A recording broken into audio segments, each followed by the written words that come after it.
हिजाब करने पर दीपिका पादुकोण को तनकीद का सामना। बॉलीवुड की सुपर स्टार दीपिका पादुकोण एक बार फिर सोशल मीडिया पर बहस का मरकज बन गई हैं। इस बार वजह अबूज़हबी के एक तशहीरी वीडियो में उनका अबाया पहनना बना।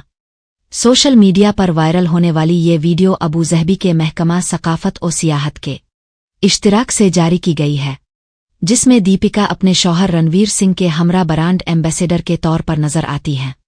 इस वीडियो में दोनों को लव्वर अबूज़हबी म्यूजियम और शेख ज़ैद ग्रैंड मस्जिद की सैर करते दिखाया गया है। म्यूजियम और मस्जिद में ली गई झलकियों में दीपिका उन्नाबी रंग के अबाया में नजर आए, ताहम उनके भारतीय मद्दाहों को उनका हिजाब करना नागवार गुजरा, जिस पर उन्होंने उन्हें तनकीद का निशाना बनाया कि वो हिजाब पहनकर अपनी आज़ादी राय के खिलाफ गई हैं, जो उनका मशहूर बयान है।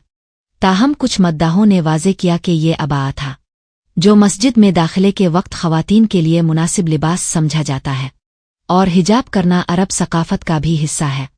कुछ सारिफीन ने उनकी 2015 की मुख्तसर फिल्म माई चॉइस का हवाला देते हुए तंज़ किया, जबकि उनके हामियों ने कहा कि दीपिका ने सिर्फ मकामी रवायात का एहतराम किया है।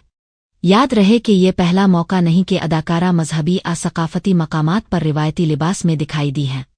इससे कबल भी वो और रणवीर मुख्तलिफ मंदिरों और गुरुद्वारों में मजहबी रसूमात के दौरान रिवायती मलबूसात में नजर आ चुके हैं।